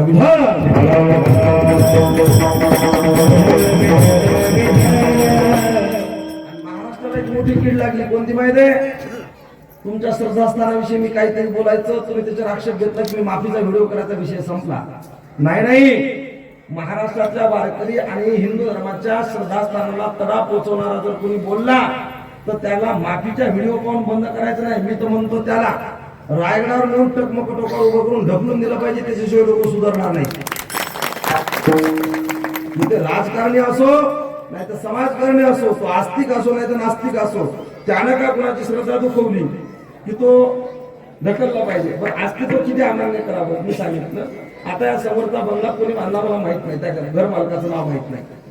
त्या बंगल्याचा आजचा जवळपास 70 लाख रुपये खर्च आहे बांधकाम करायच्या बंगल्यावर. इंजिनियरचा भाऊ अंदाजे सांगायला 70 लाखाचा बंगला बांधलेल्या मालकाने दुसऱ्या मजल्यावर प्लास्टरची टाकी ठेवली. प्लास्टरची 2 मजले वर प्लास्टरची टाकी ठेवली. त्या प्लास्टरच्या टाकीला सुईच्या टोकावर छिद्र पाडलं. त्या प्लास्टरच्या टाकीतलं पाणी 70 लाखाच्या बंगल्याच्या मालकाला पत्र पाठवून विचारते का, मालक तुम्ही मला मावळातून 4-5 हजार रुपये खर्च करून विकत आणलं, 70 लाखाच्या बंगल्यावर तुम्ही मला ठेवलं, यात नळाचं कनेक्शन तुम्ही जॉईन केलं, बोरला मोटर तुम्ही टाकली, स्टार्टरचं बटन तुम्ही दाबलं आणि तुमच्या या सगळ्या अट्टहासानं 1000 लिटरची प्लास्टरची टाकी म्हणजे मी भरले. पण आता या टाकीला सुईच्या टोकावर छिद्र पडलं. या टाकीतलं पाणी बाहेर निघण्याचा विचार करत आहे. आपली परवानगी असेल तर मी बाहेर निघू का? विचारते का? 70 लाखाच्या बंगल्यावर 1000 लिटरची प्लास्टरची टाकी सुईच्या टोकावर छिद्र जर पाडलं तर त्या 1000 लिटर टाकीतलं पाणी न विचारता निघून जाते दादा. 1000 लिटर प्लास्टरच्या टाकीतलं पाणी सुईच्या टोकावर छिद्र पडलं तर ते सगळं पाणी न विचारता बाहेर येते. या टाकीला 9 छिद्र आहेत, एकाही छिद्रातून विचारल्याशिवाय पाणी येत नाही. याचं नाव देव आहे, याचं नाव देव आहे. आणि ज्या दिवशी या टाकीतून न विचारता पाणी येणं चालू होईल, नाक मूक गळू लागले लाळ आणि शंभूड, त्या दिवशी माणूस नाही श्वानापरी पुत्र विठाला.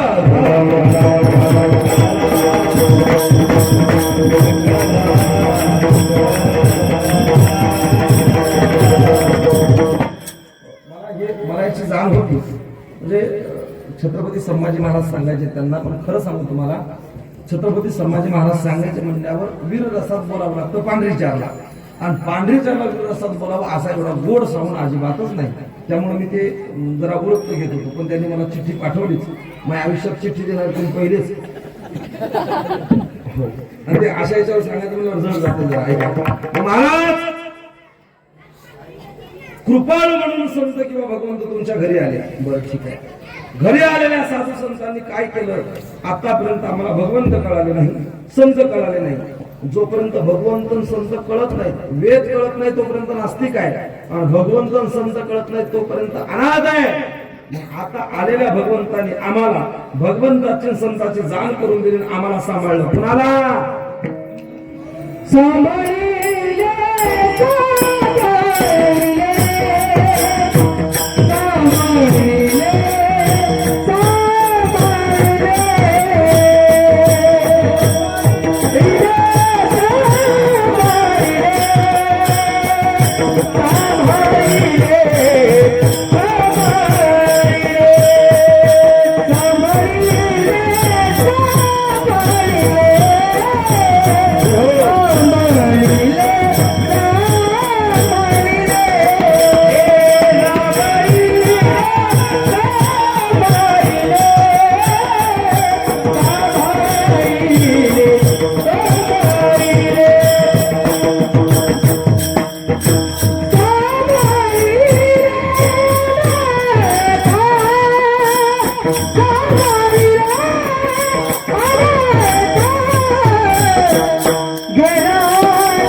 भगवंत संत न कळला जीव अनाथने अनाथ जीवाला साईबाबांनी येऊन सांभाळले सांभाळले सांभाळले सांभाळले अनाथा त्रयोक्ती केली. त्रयोक्ती काय केली की एक शब्द वारंवार उच्चारला की त्याचा समाज मनावरती परिणाम होतो.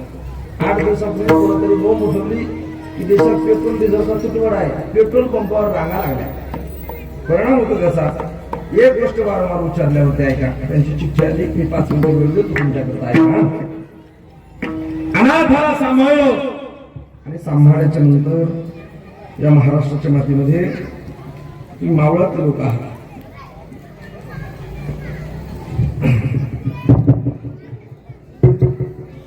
फक्त पाठीमागच्या 5 मिनिटं शांतता द्या. मग त्यांना संभाजी महाराज ऐकायची इच्छा आहे.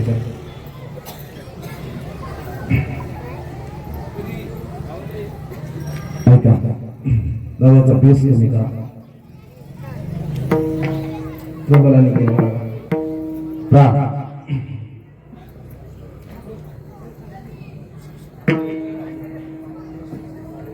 एक दिवसाचा काळ आहे. त्या कालावधीमध्ये छत्रपती संभाजी महाराजांनी घोड्याला टाच मारली आणि युद्धाकरता निघून गेले. युद्धाकरता निघून गेलेल्या छत्रपती संभाजी महाराजांच्या पाठमोऱ्या आकृतीच्या नंतर कुणीतरी रायगडावरती बलदंड शरीराचा महापुरुषाला ज्याच्या अंगावरची 12 मंदी चोळणा कसलेला आहे, डोक्याला भगव्या रंगाचा कागोट बांधलेले पिळदर मिशाट पायामध्ये कोल्हापुरी वाहनाची कर कर कर वाजतात. कुणीतरी चालत चालत चालत चालत आल्याच्या नंतर राज सदैवर आवाज दिला, राणी साहेब जी आपल्याला भेटण्याकरता कुणीतरी पुरुष आलेले आहे. आपल्या अंगावरची भरजरीची शाल सावरत राणीसाहेब उठल्या. तड तड तड तड चालत राजसिंहासनावरती आरूढ झालेल्या महाराणींनी जेव्हा समोर पाहिलं, महाराणी म्हणजे कोण माहित आहे? येसुबाई. येसुबाई म्हणजे कोण? छत्रपती संभाजी महाराजांनी आपल्या आयुष्यात 14 भाषा अवगत केल्या. त्यातली सगळ्यात क्लिष्ट भाषा म्हणजे संस्कृत. त्या संस्कृत भाषेतलं जगातलं सगळ्यात व्यापक आणि सगळ्यात लहान काव्य म्हणजे सखी रात्री जयती विठाला.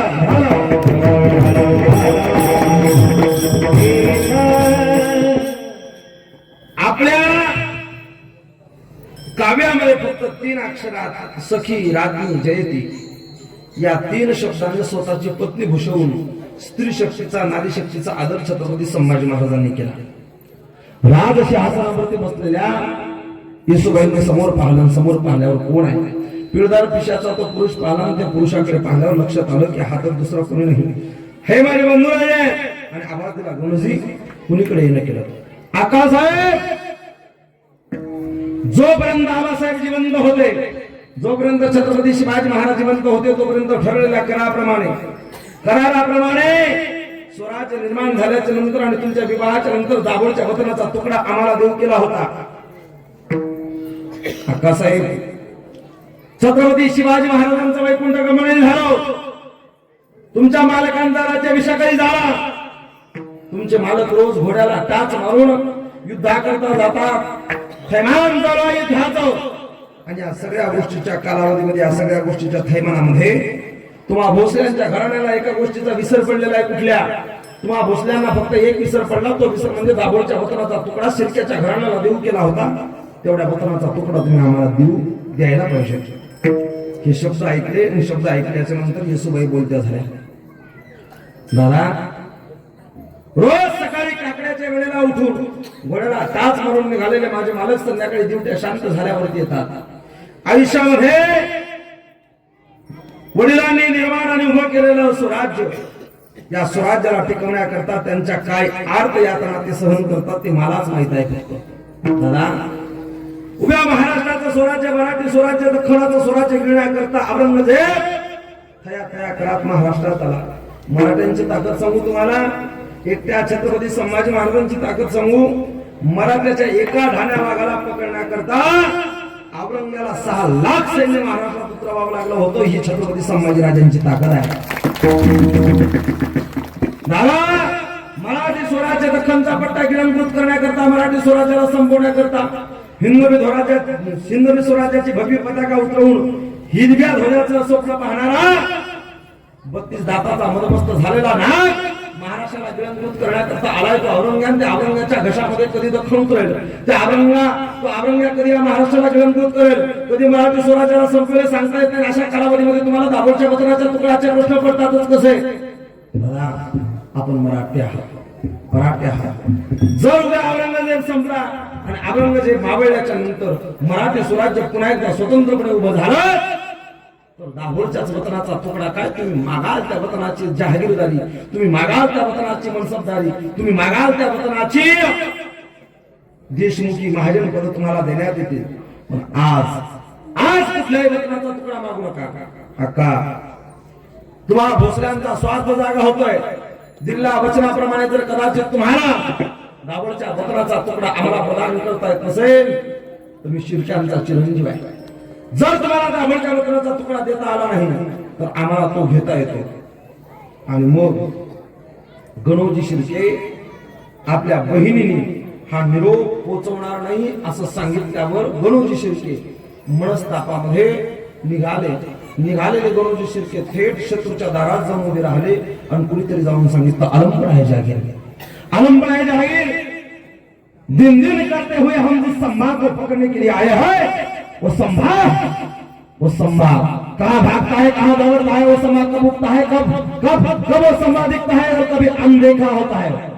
उस सम्मा को पकड़ने के लिए हम रात दिन तड़प रहे. आलमपण है जागीर. आपसे एक बात बताना चाहता हूँ. क्या बताना चाहते हो सरकार? आलमपण है जागीर. उस सम्मा का सारा गणोजी शिर्के हमारे दरबार में हाजिर हुआ है. किस लिए? आप खुद ही उससे पूछ लो क्या कहना चाहता है वो. हाजिर किया जाए उस सम्मा के साले को.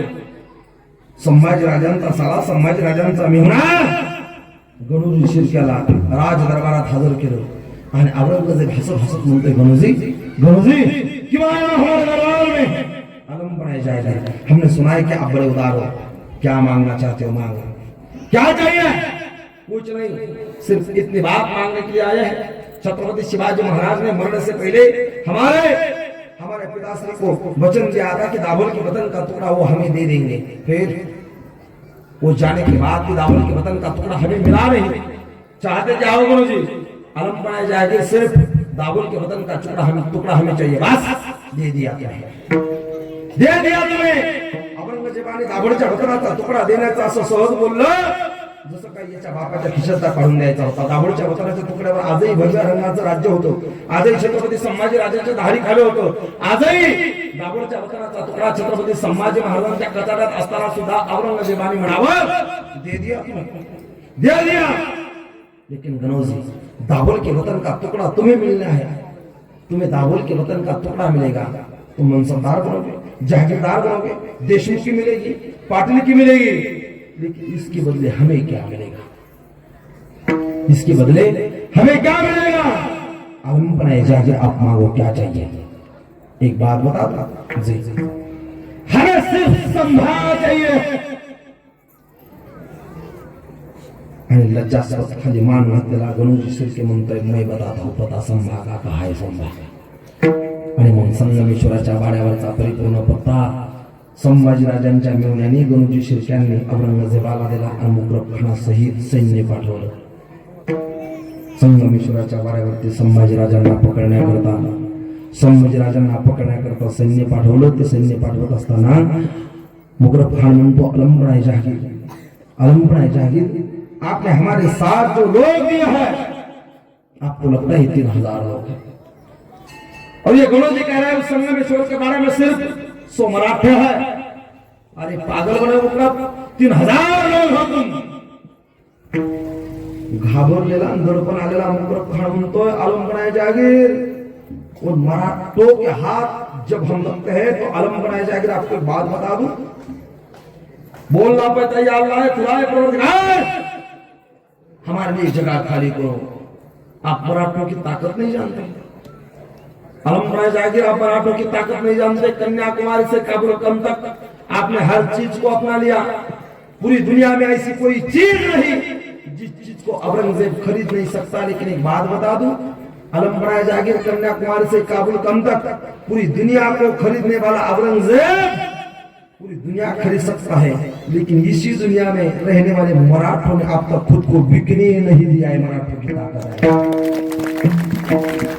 अभी भी मराठों के साथ लड़ाई के लिए निकलो तो ये मराठे कहते हैं आम्हा मराठ्यांना कराची रक्त बेमान होईल, पण मराठ्यांचं रक्त बेमान होत नाही। हा मराठ्यांचा इतिहास आहे। मराठ्यांच्या रक्ताला बेमानी माहित नाही। जाऊ संभाग बघलो आणि संगमेश्वराच्या वाड्याला दिन दिन करत हजारो यवनांचा वेढा पडला आणि कुणीतरी धावत गेलं। राजू त्रास होते दारडल्यावर त्रास देते, तुला साऊंड मोकळा सगळा पाहिजे। साऊंड मोकळा होईल, महाराज मोकळा व्हायला। कुणीतरी धावत गेलं, बोलतो झालं औरंगजेबाने मुकरबखानाच्या समेत आपलं सैन्य पाठवलं। संगमेश्वराच्या वाड्याला बेडा घातलेला आहे। आतमध्ये केवळ आणि केवळ फक्त 100 मराठे आहेत। आंबे घाटामध्ये उभ्या असलेल्या बैलाच्या शिंगाला तलसाच्या पेंड्या बांधल्या, त्याच्यावरती टेंबे लावले, आग लावली। आंबे घाटामध्ये सैन्य उतरलं आणि धावत असताना त्या सैन्याच्या त्या बैलाच्या शिंगाकडे पाहून कुणीतरी बोलतो झालं सरदार मुखर्जी देखिए मराठे नीचे जवळ पुन्हा कुणीतरी फितूर झालं, सांगतो झालं, बोलतो झालं, पागल बन गए तो। इस घाट में दौड़ते हुए जो मसाले दिख रही है, मराठों के हाथों के मसाले नहीं है, फिर बैल है बैल। तो फिर तुम्हें भुलाने के लिए, तुम्हें पागल बनाने के लिए अम्बे घाट के ऊपर नीचे दौड़ाया जा रहा है। तो फिर संभा का है, संभा अभी भी संगमेश्वर के बारे में है। 3000 सैन्याचा वेढा घातला। दिन कर सैन्य आतमध्ये शिरलं। 100 मराठे आणि 3000 यवनामध्ये युद्ध चालू झालं। सपासप तलवारी, दानपट्टे, भाले चालले, कोण कोणाला मारत होतं माहिती नव्हतं। 100 मराठी मावळे शेंदूर लावलेल्या मारुतीसारख्या रक्ताने लालबुंद झाले होते। आणि एकही मराठा जो मरते युद्ध में पीछे नहीं हटा वो सच्चा मराठा। मराठे आणि आता केवळ कवी कलश आणि छत्रपती संभाजी महाराज आहेत। 100 हाणगे एकत्रित झाले आणि या हाणग्याने मराठ्याच्या ठाण्याला साखळा दंडाने बंदिस्त केलं। 49 दोन्हीकडनं 100 झाले। बलदंड शरीराचा ठाणा बंदिस्त केला। लाकडाच्या आवरणामध्ये जर आवळला तर लाकडाला चिरून हा बाहेर येईल। लोखंडाच्या आवरणामध्ये आवळले छत्रपती संभाजी महाराजांना बंदिस्त केलेले छत्रपती संभाजी महाराज अर्ध्या रात्र निघाले। अर्ध्या रात्र काढलं छत्रपती संभाजी महाराजांना बंदिस्त करून नेत असताना झुळझुळत्या वाहणाऱ्या इंद्राणीच्या पाण्याला माहित होतं की मराठी स्वराज्याचा राजा छत्रपती संभाजी महाराज बंदिस्त करून चालवलाय। उडत्या पाखराला कळत होतं मराठी स्वराज्याचा मालक छत्रपती संभाजी राजे बंदिस्त करून चालवलेला आहे। मराठी मातीच्या प्रत्येक कणाला माहिती होतो की बंदिस्त केलेले छत्रपती संभाजी महाराज चालवलेले आहे। इंद्राणीच्या तटावरून वाहणाऱ्या गार वाऱ्याला कळत होतो की मराठी स्वराज्य उद्या पोरक होणार आहे। आणि पोरक्या झालेल्या मराठी स्वराज्याचा धाकटा मालक बाप छत्रपती संभाजी महाराज औरंगजेबाच्या पुत्र्यांनी 100 पुत्र एकत्रित झालेले एका ठाण्या भागावरती हल्ला केला। बंदिस्त केलेल्या संभाजी महाराजांना औरंगजेबाच्या दरबारात हजर करण्याकरता जेव्हा नेलो, शालिनी देशमुख नावाच्या लेखिका म्हणतात औरंगजेबाने हाहाकार करून सांगितलं होतं। कोणीतरी मुकरबखानाचा निरोप पोहोचवला आलमपणाच्या आगीत। आप जो सपना लेकर दक्षिण में आए थे, आप जो सपना लेकर इस महाराष्ट्र में आए थे, मराठों को सबक सिखाने के लिए आप आए थे। या आने के बाद आपका सपना पूरा हुआ। हमारे मुकरब ने उस सम्मान को पकड़ा है। सिंहासनावरती आरूढ असलेला औरंगजेब म्हणतोय मेरी टोपी लेकर आओ। मेरी टोपी लेकर आओ। आज मैं टोपी पहनना चाहता हूँ। क्यों? रामशेष के किले पे मैंने जो प्रतिज्ञा की थी, जब तक संभा को नहीं पकड़ूंगा तब तक सर पे टोपी नहीं पकड़ूंगा। बंदिस्त केलेला संभाजी महाराजांना उद्या दरबारात हजर करताना औरंगजेब म्हणतो, जब संभा को दरबार में लेकर आओगे तो हमारी बात सुनना। उस संभा को घोड़े पे बैठने की आदत है, संभा को दरबार में लेकर आओगे तो घोड़े पे मत बिठा कर लाना। उस संभा को ऊंट के पीठ पर बिठा कर लाना। ऊंट के पीठ पर बैठने वाला संभा जब कमान से अंदर आएगा तो उसका सर, उसकी गर्दन इस कमान को लगेगी और कमान को लगते बस संभा जब झुकेगा तो झुकते हुए संभा को हम कहेंगे रहने दो संभा की झुकने की जरूरत नहीं है। दुसऱ्या दिवशी छत्रपती संभाजी महाराजांना बंदिस्त केलं, उंटाच्या पाठीवरती बसवलं आणि औरंगाबादच्या राजदरबाराकरता हजर करण्याकरता कमानीतून जात असताना कवी कलशा सहित हजर करण्याकरता जेव्हा संभाजी महाराज काढले तेव्हा संभाजी महाराजांनी मान समोर वाकवण्याऐवजी पाठीमागे वाकवली। पाठीमागे मणक्यातून वाकलेल्या संभाजी महाराजांना पाहून औरंगजेबाचा मनसुबा म्हणला, हम तो संभा को कहने वाले थे कि संभा तुम्हें झुकने की जरूरत नहीं है। ये मराठा बना किस मिट्टी से है, ये मराठा बना किस मिट्टी से है। आणि मग छत्रपती संभाजी महाराजांना राज दरबारात हजर केल्याच्या नंतर औरंगजेबाचा फरमान होतो, संभा 6 लाख लोगों को लेकर इस मराठी मिट्टी में आया हूं सिर्फ तुम्हें पकड़ने के लिए। ये औरंगजेब नाम का शेर दहाड़ते पागल बन गया है, तुम्हें पकड़ नहीं पाया। आज तुम्हें हम पकड़ कर लाए संभा। चलो एक बात तुम्हारे अब्बू जान तो बड़ी तकदीर से जानते थे, वो तो करना बड़ी अच्छी बात है। मुझे मालूम था तो करना बड़ी अच्छी बात हुई। तो एक बात है, समझौता कर लोगे संभा। एखाद्या शहाच्या अयाळीत हात घातल्यावरती आणि त्याचे केस रुचल्यावरती जसा सिंह खवडावा तशा लाल बंद डोळ्यांनी जिरटोपा सहित मराठाचा धान्या भाग खवळला आणि खवळलेल्या डोळ्यांनी जेव्हा औरंगजेबाकडे पाहिलं, तुम्हाला माहित आहे छत्रपती संभाजी राजांना औरंगजेबाच्या दरबारात हजर केल्यावर सुद्धा औरंगजेब बंदिस्त असलेला संभाजी महाराजांच्या समोर राजसिंहासनावरती बसलेला होता, पण आपल्या शेजारी शेकडो अंगरक्षक उभे होते आणि कई फूट उंच सिंहासन करून बसला होता। संभाजीराजे बंदिस्त असताना सुद्धा औरंगजेब शेकडो अंगरक्षकाच्या मधात बसला होता, कारण त्याला माहिती आहे पिसाळलेला मराठ्याचा गाणा वाघ जर सुटला तर औरंगजेबासारख्या कुत्र्याच्या नरडीचा घोड घेतल्याशिवाय संभाजीराजे शांत झाले नसते। संभा आणि त्याला कभी कलश म्हणतो, पागल बना है तू औरंगजेब, तुम्हारे दरबार में है तो क्या हुआ, तुम्हारे दरबार में है तो क्या हुआ। अदब नाम की कोई चीज होती है, मराठी स्वराज का छावा है संभाजीराजे का। कभी बदतमीज हमारे दरबार में हाजिर होकर हमें अरब सिखाता है। संभा हम तुमसे समझौता करना चाहते हैं, ना चलो करने का प्रश्न। संभा आपसे हम समझौता करना चाहते हैं। बड़े हिंद होकर जीने वाले हो, तुम्हारे अब्बा ने हिंद स्वराज्य खड़ा किया था। एक बात बताता हूं, सिर्फ समझौते के लिए एक बात, इस्लाम को कबूल कर लो। इस्लाम को कबूल करून म्हणल्याच्या नंतर आयडी सहित शहाणी मान हरवावी तशी मान हरवली। आखो करून चुकलेले संभाजी महाराज म्हणतात, पागल बनो मारूंगा लेकिन इस्लाम कबूल नहीं करूंगा। देखा आणि मग औरंगजेबाने सांगितलं, याला एका तंबूमध्ये बंदिस्त करा, फक्त बंदिस्त करू नका। मैं औरंगजेब इस संभा के मुंह से निकली हुई आवाज सुनना चाहता हूं। संभा के मुंह से निकली हुई आवाज सुनने के लिए तड़पने वाला औरंगजेब के मुंह के बाहर घूमता रहा। पहिल्या दिवसाचं प्रवाह सुटलो, अगर संभा इस्लाम को कबूल ना करे,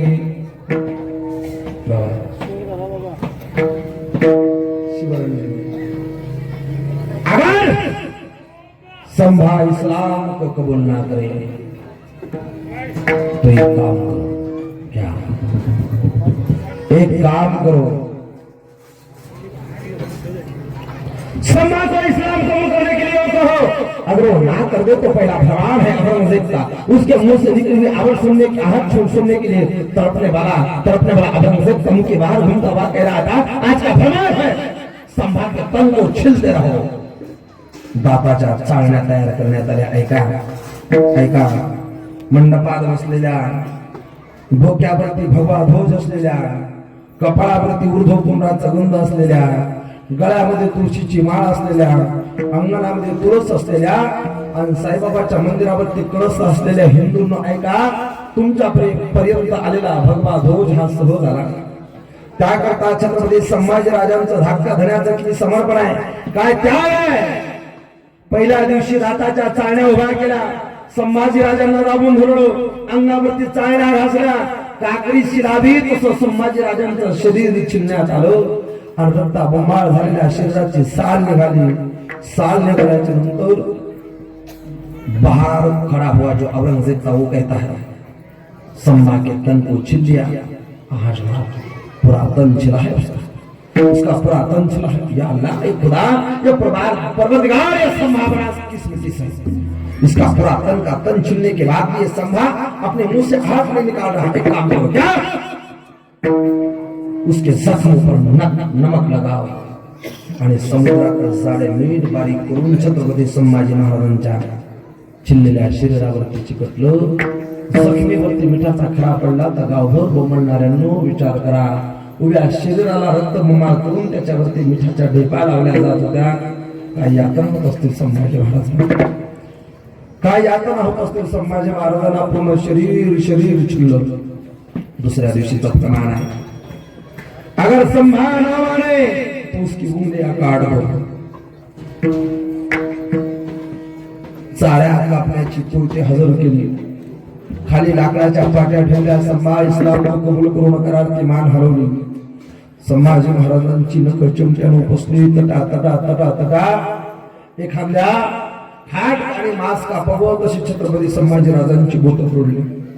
इतना होने के बाद संभा अगर ना मान रहा हो तो एक काम करो, उसके कानों को निकाल लो. तिसऱ्या दिवशीचं प्रमाण, माझ्या धाकट्या धन्याच्या कानाला चिमटे लावले, कान कसले. चौथ्या दिवशीचं फरमान, छत्रपती संभाजी राजांच्या पायाची बोटं तोडली. पाचव्या दिवशीचं फरमान, अगर ना माने संभा तो इसके सर के बाल नोच लो. आणि मग येवनाने डोक्याच्या शेजारी बसून बोटाला केसाची चुंबळ करावी आणि बट बट बट करून छत्रपती संभाजी महाराजांच्या डोक्यावरची केस तटा तटा तटा उपसून काढावी.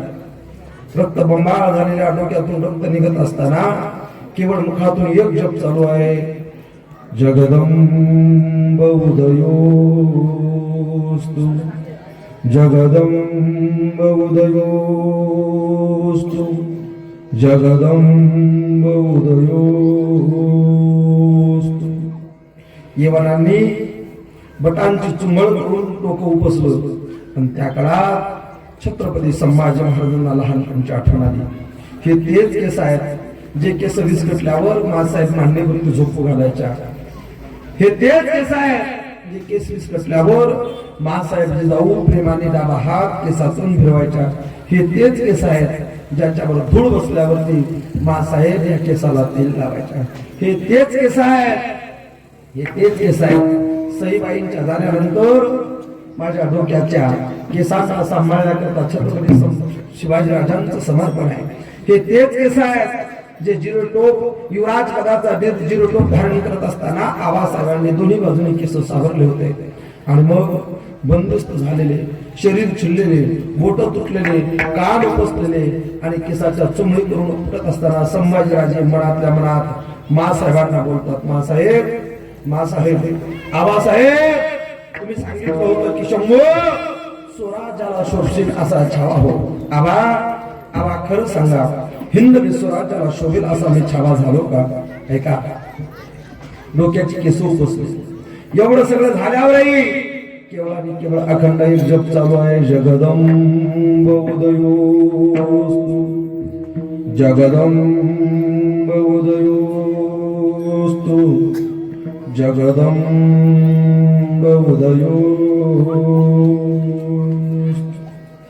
फरमान सूत्र शेवट. इतना होने के बाद भी वो संभा जगदम्ब जगदम्ब बोलता है. उसके मुंह से आहट निकली, उसके जबड़े से उसकी जीभ को नोच लो. आणि मग माझ्या संभाजीराजांचा जबडा चार लोकांनी दोन्हीकडून आवडल्याने दाबला. तोंड उघडलं, नाक दाबून तोंड उघडलं, जिभेमध्ये आकडा अटकवला आणि 4 लोकांनी आकडा दाबून माझ्या संभाजीराजांची इदभोर जीभ बाहेर काढली. हताहत झालेले संभाजीराजे केवळ आता मासाहेबांना आठवतात, केवळ आता छत्रपती शिवाजी राजांना आठवतात आणि डोळ्यात अश्रू उभरतात. इतना होने के बाद भी वो समा नहीं मान रहा है. उसके तरफ देखो तो उसके आंखों से आग निकल रही है, उसकी आंखों से आग निकल रही है, उसकी आंखों से निकली हुई आग मुझे सही नहीं जाती. मैं सिर्फ इतनी बात सुनना चाहता हूँ कि सम्मा के मुंह से आग निकलनी चाहिए. आणि मग फरमानामध्ये तप्त झालेल्या सळयाचा येवल एक त्या तंबूमध्ये पाठवला आणि तप्त झालेल्या सळया घेऊन उभा असलेल्या येवल म्हणते, सम्मा बचपन से तुम्हें देखता आ रहा हूं. तुम्हारे बाप की उम्र का हो बच्चा, तुम्हारे अब्बा की उम्र का हो. मैं नहीं चाहता कि ये तप्त की हुई सरिया तुम्हारी आंखों में डाली जाए. एक बात कहता हूं सम्मा, औरंगजेब के हाँ में हाँ मिलाओ, जो करना है कल कर लो, लेकिन आज औरंगजेब के हाँ में हाँ मिलाओ. बच्चा, मराठी स्वराज्य खड़ा करने के लिए जो पहाड़ जैसा तन बनाया था, इस तन के जो हाल चल रहे वो देखने के लायक नहीं है. वो औरंगजेब बड़ा क्रूर है, वो बाहर खड़ा रहकर सिर्फ एक ही बात सुनना चाहते हो, तुम्हारे मुंह से निकली हुई आहट, और तुम मराठे हो, तुम्हारे मुंह से कभी आहट नहीं निकलेगी. तुम्हें झूठना पसंद नहीं, मैं जानता हूँ. सम्मा, एक बात सुनो, औरंगजेब ने हाँ में हाँ मिलाओ आणि नकारार्थी मान हलवली आणि होकारार्थी मानेने सांगितलं की तुम्हाला मिळालेलं फरमान पूर्ण करा, डोळ्यासमोर चित्र उभं करा, तुमच्या डोक्यावरती भगवा झेंडा फडकावा. याकरता त्याग केलेल्या संभाजीराजांच्या डोळ्यात लाल बुंद केलेल्या तप्त सळया दोन्ही डोळ्यातून जेव्हा सर्वदिशी आग पोहोचवल्या, मेंदूपर्यंत त्या सळया पोहोचल्या. काय यातना झाल्या असतील माझ्या संभाजीराजांना. शरीराची कोटी कोटी करून जिकडे तिकडे फेकून दिली आणि भाल्यावरती छत्रपती संभाजी महाराजांचं शिर टांगलं. एवढा दर्दनाक इतिहास आहे. म्हणून मी मगाशी एक वाक्य बोललो, राजकारणापासून ते धर्म करण्यापर्यंत, समाज करण्यापासून ते अर्थ करण्यापर्यंत ज्याची त्याची श्रद्धा जनतेनं स्वतंत्र ठेवावी. कुणाचं सरकार होतं, कुणाचं शासन होतं मला माहिती नाही. पण तुम्हाला सांगू, छत्रपती संभाजीराजांच्या जाण्यानंतर त्या हंडग्या औरंगजेबाला महाराष्ट्राच्या मातीत गाडणाऱ्या ताराराणीचा इतिहास विसरायचा नाही. तारार ज्या औरंगजेबाने छत्रपती संभाजी महाराजांना हलहाल करून मारलं आणि हे मारणं कायराचं होतं. हे मारणं मर्दाचं नव्हतं. जर औरंगजेब खरंच मर्द असता तर युद्धाच्या मैदानावर उतरून दांडकट्टा तलवार संभाजीराजांना दाखवली असती. बंदिस्त केलेल्या वाघावरती कुत्र्याने भ्याड हल्ला करावा, तसा हल्ला केलेल्या औरंग्याच्या शौर्याच्या गाथा जर कुणी गात असेल आणि कुणी म्हणत असेल की औरंगजेबाच्या कबरीला संरक्षण पाहिजे, मी तर म्हणतो त्याची कबर नंगी करा, त्याची कबर मोडू नका, फोडू नका, त्याची कबर असू द्या. कशा करता? संभाजीराजांना बंदिस्त करून 6 लाख सैन्य आणून मारणारा औरंगजेब मराठ्याच्या एका वाघिणीला मराठीच्या मातीत गाळला होता. तिचं नाव तारा राणी आहे. मराठ्याच्या वाघिणीचा शौर्याचा इतिहास पुढच्या पिढ्यांना कळावा म्हणून औरंगजेबाची कबर असावी. पण मला वाटतं औरंगजेबाच्या कबरीवर रोज महाराष्ट्राचे 10-5 कुत्रे मुक्ती एवढी नंगी केली पाहिजे. आणि ज्या हरामखोरांना वाटतं की औरंगजेबाच्या कबरीला संरक्षण पाहिजे, त्या औरंगजेबाला महाराष्ट्रातून काढून पाकिस्तानात नेऊन सोडा.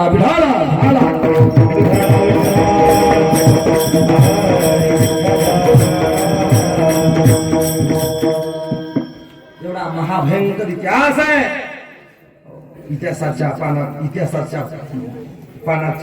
इतिहासाच्या पुस्तकाची पानं मध्यंतरी सेक्युलर लोकांनी पिवळी करून सोडली. मग त्यात मधात एक सर्वधर्म समभाव नावाचा किडा आला. ऐका, पुन्हा एकदा सांगतो, गाईच्या दुधासोबत भाकर खाणारा आणि गाईच्या मांसासोबत भाकर खाणारा कधीच भाऊ होऊ शकत नाही.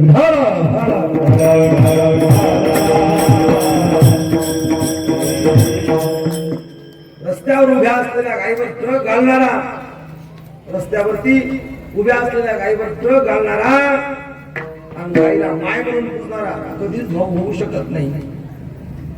भारताच्या इतिहासात कुंभकर्णाच्या नंतर सर्वात मोठी गाढ झोप कोणाला लागली असेल तर ती गाढ झोप हिंदूंना लागलेली आहे. समय ज्यादा दूर नाही. छत्रपती शिवाजी महाराजांच्या मृत्यूनंतर अस्थि विसर्जन झालं आणि त्यांच्या अस्थी आजही दोन्ही राजसंस्थानामध्ये शिल्लक आहे. छत्रपती शिवाजी महाराजांचं अस्थि विसर्जन पूर्ण झालं नाही ते आपल्या इतिहासकारांना माहिती नाही, आपल्या पुराणा इतिहास माहित नाही. मला शोकांतिका वाटते महाराष्ट्राची. वेळ जास्त झाला माझ्या, पुन्हा 9:08:40 सांगितले, 20 मिनिटं जास्त झाले. महाराष्ट्राच्या मातीमध्ये आपल्या तरुणात आपल्या पोरांच्या खिशामध्ये 50,000चा फोन आहे, 1.5 लाखाचा आयफोन आहे. पण मला नाही वाटत की महाराष्ट्रामध्ये हिंदू म्हणून जन्माला आलेल्या 70% तरुणाने आणखी छावा नावाची कादंबरी वाचली असेल. नाही वाचली. हिंदूंच्या पोराच्या खिशात 70,000चा मोबाईल आहे, पण युद्धाचा प्रसंग आला तर दाढी करायला ब्लेड नाही. हे आपला नालायकपणा आहे.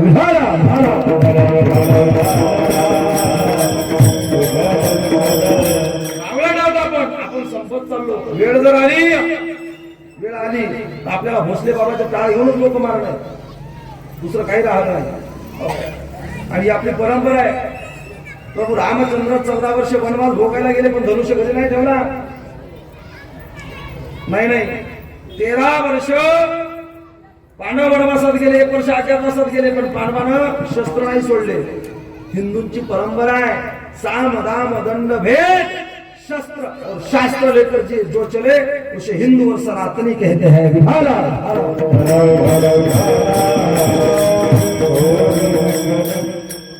शोक केले पाहिजे, तयारी ठेवली पाहिजे. आपलं जीवन मोठं आहे, श्रीमंतीचं जीवन म्हणून, चांगलं जीवन म्हणून आपण अनेक वस्तू उपभोगल्या पाहिजे. पण धर्मावरती जर कोणी तुटून पडलं तर वेळ प्रसंग आपल्याकडे सगळी तयारी असली पाहिजे. आमचा मी महाराज आहे, ऐका ना हो. भले तरी देऊ काशीची लंगोटी नाथाळाच्या माथा, आपली एवढी तयारी असली पाहिजे. संभाजी महाराजांचे हाल झाले. मला वाटतं संभाजी महाराज ऐकणार, छत्रपती शिवाजी महाराज ऐकणं. शिवाजी महाराजांच्या अस्थी का विसर्जन केलं नाही एवढे कारण सांगतो आणि कीर्तन संपवतो. का केलं नाही विसर्जित माहिती आहे तुम्हाला? काशीचा विश्वेश्वर मोकळा करा आणि 7 नद्यांचं पाणी मोकळं करा, एवढं छत्रपती शिवाजींचं स्वप्न आणखी अपूर्ण आहे.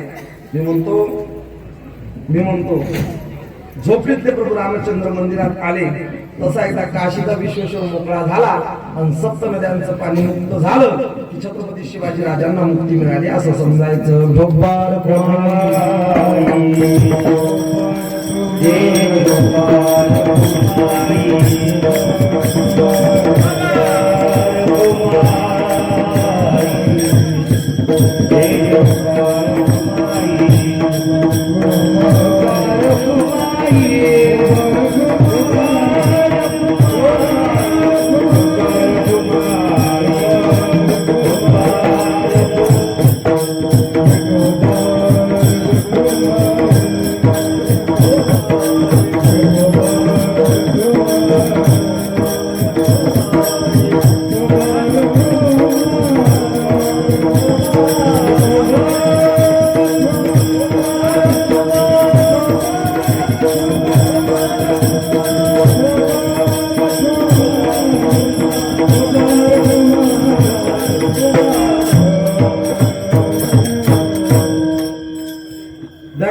तुकाराम